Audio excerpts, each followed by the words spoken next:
ಗುರು ಬೆಳದಿಂಗಳು ವೇದಿಕೆ ಮಂಗಳೂರಿನ ಅಧ್ಯಕ್ಷರಾದಂಥ ಅಡ್ವೊಕೇಟ್ ಪದ್ಮರಾಜ್ ಆರ್ ಪೂಜಾರಿ ಇವರು ಸಭೆಯನ್ನು ಉದ್ದೇಶಿಸಿ ಒಂದೆರಡು ನಿಮಿಷ ಮಾತಾಡಬೇಕೆ ಗುಣಿಸ್ಕೊಳ್ತಾ ಇದ್ದೇನೆ.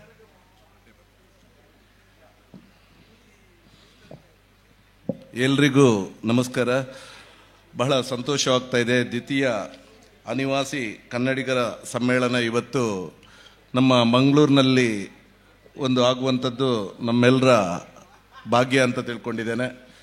ಈ ಒಂದು ಸಮ್ಮೇಳನದ ಅಧ್ಯಕ್ಷತೆಯನ್ನು ವಹಿಸಿರುವಂತಹ ಹಿರಿಯರು, ಅದ್ವಿತೀಯ ಸಾಧನೆ ಮಾಡಿರುವಂತಹ ನಮ್ಮೆಲ್ಲರ ನೆಚ್ಚಿನ ಡೇವಿಡ್ ಫ್ರಾಂಕ್ ಫರ್ನಾಂಡಿಸ್ ರವರೇ, ಹಾಗೆ ಈ ಒಂದು ಕಾರ್ಯಕ್ರಮವನ್ನು ಉದ್ಘಾಟಿಸಿದಂತಹ ಅಖಿಲ ಭಾರತ ಶಿಕ್ಷಣ ಫೆಡರೇಷನ್ನ ಅಧ್ಯಕ್ಷರು ಆಗಿರುವಂತಹ ಶ್ರೀಯುತ ಬಸವರಾಜ್ ಗುರಿಕಾರ್ ರವರೇ, ಹಾಗೆ ನಮ್ಮೆಲ್ಲರ ನೆಚ್ಚಿನ ನಾಯಕರು, ಜನಸೇವಕರು ಆಗಿರುವಂತಹ ನನ್ನ ಆತ್ಮೀಯ ಮಿತ್ರರು ಆಗಿರುವಂತಹ ಶ್ರೀಯುತ ಐವಾನ್ ಡಿಸೋಜರ್ ಅವರೇ, ಹಾಗೆ ಇನ್ನೊಬ್ಬರು ಸರ್ವೋತ್ತಮ ಶೆಟ್ರು, ಬಹುಶಃ ಯಾರೂ ಕೂಡ ಹೆಸರು ಕೇಳದೇ ಇರಲಿಕ್ಕೆ ಸಾಧ್ಯ ಇಲ್ಲ.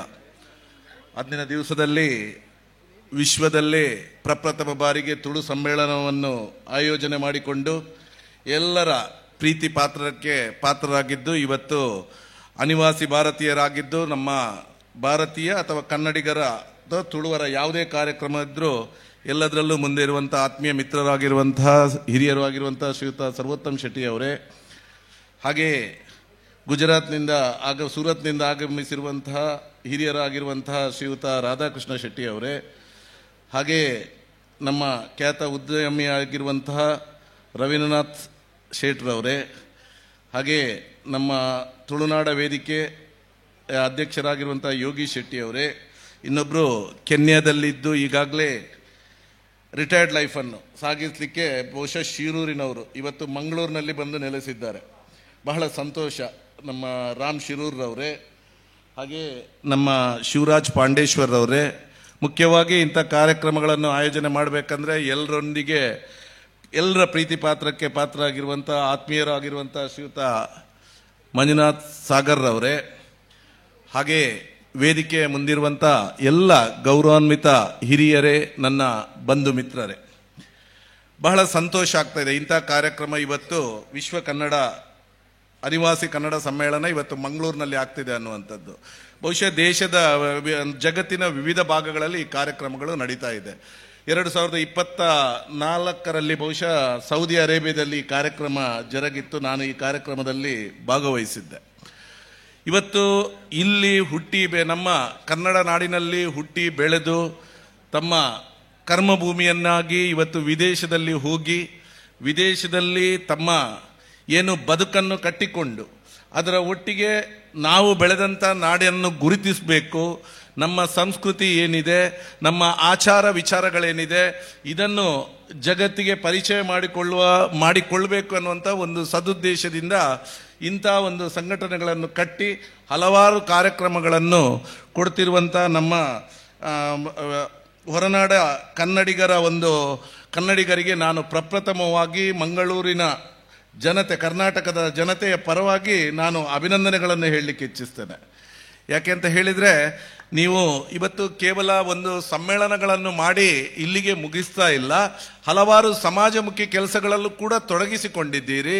ಈ ದೇಶದಿಂದ, ಈ ರಾಜ್ಯದಿಂದ, ಈ ತುಳುನಾಡಿನಿಂದ ಬರುವಂಥ ಯಾರು ಯುವಕರಿದ್ದಾರೆ, ಇವರಿಗೆ ಅಲ್ಲಿ ಮಾರ್ಗದರ್ಶಕರಾಗಿ ಅವರು ಏನಾದರೂ ಕಷ್ಟದಲ್ಲಿ ಬಿದ್ದಾಗ ಅವರಿಗೆ ಸಹಾಯ ಮಾಡುವಂಥ ಕೆಲಸಗಳನ್ನು ಕೂಡ ಮಾಡಿಕೊಂಡು ಅದರ ಒಟ್ಟಿಗೆ ಇನ್ನಿತರ ಸಮಾಜಮುಖಿ ಕೆಲಸಗಳಲ್ಲಿ ತೊಡಗಿಸಿಕೊಂಡಿರುವುದು ಖಂಡಿತವಾಗ್ಲೂ ಅನುಕರಣೀಯ.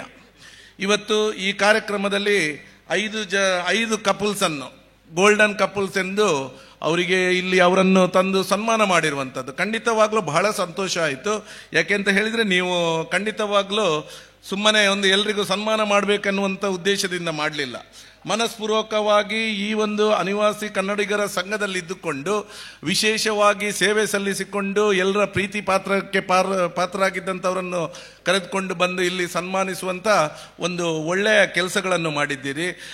ಖಂಡಿತವಾಗ್ಲೂ ಈ ಒಂದು ಸಂಘ, ಅನಿವಾಸಿ ಕನ್ನಡಿಗರ ಸಂಘ ಇದರ ಒಟ್ಟಿಗೆ ನಾವು ಯಾವತ್ತೂ ಕೂಡ ನಿಮ್ಮೊಟ್ಟಿಗೆ ಇದ್ದೇವೆ ಅನ್ನುವಂಥ ಮಾತನ್ನು ನಾನು ಹೇಳಲಿಕ್ಕೆ ಇಚ್ಛಿಸ್ತೇನೆ. ಬಹುಶಃ ಇಂಥ ಕಾರ್ಯಕ್ರಮಗಳು ನಮ್ಮೆಲ್ಲರ ಅನ್ಯ ಸಂಬಂಧಗಳನ್ನು ಇವತ್ತು ಬಹುಶಃ ಬೇರೆ ಬೇರೆ ಕಡೆಯಿಂದ, ಧಾರವಾಡದಿಂದ ಬಂದಿದ್ದಾರೆ, ಹುಬ್ಬಳ್ಳಿಯಿಂದ ಬಂದಿದ್ದಾರೆ, ರಾಜ್ಯದ ವಿವಿಧ ಭಾಗಗಳಿಂದ ನಮ್ಮ ಮಂಗಳೂರಿಗೆ ಬಂದಿದ್ದಾರೆ. ಬಹಳ ಸಂತೋಷ ಆಗುತ್ತೆ. ಏನು ನಮ್ಮ ಸಂಬಂಧಗಳು ಏನಿದೆ ಇದು ಅನ್ಯೋನ್ಯವಾಗಿ ಬೆಳಿಲಿಕ್ಕೆ ಸಾಧ್ಯ ಇದೆ ಅನ್ನುವಂಥದ್ದು. ಇವತ್ತು ಇಲ್ಲಿಯವರು ಹೋಗಿ ಪರದೇಶಗಳಲ್ಲಿ, ವಿಶೇಷವಾಗಿ ಮಿಡಲ್ ಈಸ್ಟ್ನಲ್ಲಿ ನಮ್ಮ ಅನ್ಯೋನ್ಯ ಸಂಬಂಧ, ಒಂದು ಸಾಮರಸ್ಯದ ಬದುಕನ್ನು ಸಾಗಿಸ್ತಿರುವಂಥದ್ದು ಖಂಡಿತವಾಗ್ಲೂ ಅಭಿನಂದನೀಯ. ಇದನ್ನು ನೀವೆಲ್ಲರೂ ಸೇರಿ ಅದರಲ್ಲಿ ಪಾಲ್ದಾರರಾಗಬೇಕು. ನಮ್ಮ ಊರಿನಲ್ಲಿ ಕೂಡ ನಾವು ಈ ಸಾಮರಸ್ಯದ ಬದುಕಿಗೆ ಇಂಪಾರ್ಟೆನ್ಸ್ ಕೊಡಬೇಕನ್ನುವಂಥದ್ದು ಇಂಥ ಕಾರ್ಯಕ್ರಮಗಳಲ್ಲಿ ನಮಗೆ ತೋರಿಸಿಕೊಡುತ್ತೆ. ಯಾಕೆಂತ ಹೇಳಿದರೆ ಇವತ್ತು ನಾವು ನೋಡ್ತಾ ಇದ್ದೇವೆ, ನಮ್ಮ ಸಾಮರಸ್ಯಕ್ಕೆ ಒಂದು ಕಡೆಯಿಂದ ಏನೋ ಒಂದು ಥರ ಅಪಸ್ವರಗಳು ಕೇಳಿ ಬರುವಂಥದ್ದು. ನಾವೆಲ್ಲರೂ ಬೇರೆ ಬೇರೆ ಜಾತಿ ಧರ್ಮಗಳಲ್ಲೂ ಹುಟ್ಟಿದ್ರು ಕೂಡ ದೇಶ ವಿದೇಶಗಳಲ್ಲಿ ಹೋದಾಗ ನಾವು ಏನು ಮೊದಲು ಹೇಳ್ತೇವೆ ಅಂತ ಹೇಳಿದ್ರೆ, ನಾವು ಭಾರತೀಯರು, ನಾವು ಕನ್ನಡಿಗರು, ನಾವು ತುಳುವರು. ಇದು ನಮ್ಮಲ್ಲಿ ಇರಬೇಕು. ಇಂಥ ಸಂದೇಶಗಳನ್ನು ಹಾಗೆ ನಮ್ಮ ಆಚಾರ ವಿಚಾರಗಳನ್ನು ಪಸರಿಸುವಲ್ಲಿ ಇಂಥ ಒಂದು ಆರ್ಗನೈಸೇಷನ್ ಮಾಡುವಂಥ ಕೆಲಸ ಖಂಡಿತವಾಗ್ಲೂ ನಮಗೆಲ್ಲರಿಗೂ ಅನುಕರಣೀಯ ಅಂತ ಹೇಳ್ತಾ, ಈ ಒಂದು ಅರ್ಥಪೂರ್ಣವಾದಂಥ ಕಾರ್ಯಕ್ರಮ ಸಮ್ಮೇಳನದಲ್ಲಿ ನನ್ನನ್ನು ಕರೆಸಿ ನನಗೆ 2 ಮಾತನಾಡಲು ಅವಕಾಶ ಮಾಡಿಕೊಟ್ಟಂಥ ಸಂಘಟಕರಿಗೆ ನನ್ನ ಹೃದಯಪೂರ್ವಕ ಧನ್ಯವಾದಗಳನ್ನು ಹೇಳುತ್ತಾ, ಖಂಡಿತವಾಗ್ಲೂ ಎಲ್ಲ ಗಣ್ಯರು, ಅತಿ ಗಣ್ಯರು, ಗೌರವಾನ್ವಿತರಿದ್ದಾರೆ. ನಾನು ಸಮಯಕ್ಕೆ ಸರಿಯಾಗಿ ಈ ಕಾರ್ಯಕ್ರಮಕ್ಕೆ ಬಂದಿದ್ದೇನೆ. ಕೆಲಸದ ಒತ್ತಡದಿಂದ 2-3 ಕಾರ್ಯಕ್ರಮಗಳು ಭಾಗವಹಿಸ್ಲಿಕ್ಕೆ ಇರೋದ್ರಿಂದ ಖಂಡಿತವಾಗ್ಲೂ ಇಂಥ ಕಾರ್ಯಕ್ರಮದಲ್ಲಿ ಕೊನೆಗಳಿಗೆವರೆಗೆ ಕೂತ್ಕೊಳ್ಬೇಕೆನ್ನುವಂಥ ಮನಸ್ಸು ನಮ್ಮಲ್ಲಿದೆ. ಆದರೆ ಬೇರೆ ಕಾರ್ಯಕ್ರಮಗಳು ಇರೋದ್ರಿಂದ ಸ್ವಲ್ಪ ಮೊದಲು ಈ ಕಾರ್ಯಕ್ರಮದಿಂದ ನಿರ್ಗಮಿಸಲು ನನಗೆ ಅವಕಾಶ ಮಾಡಿಕೊಡ್ಬೇಕಾಗಿ ಕೇಳ್ಕೊಳ್ತಾ ತಮಗೆಲ್ಲರಿಗೂ ನನ್ನ ಹೃದಯಪೂರ್ವಕವಾಗಿ ವಂದಿಸ್ತಾ ನನ್ನ 2 ಮಾತುಗಳನ್ನು ಮುಗಿಸ್ತಿದ್ದೇನೆ. ಜೈ ಕರ್ನಾಟಕ.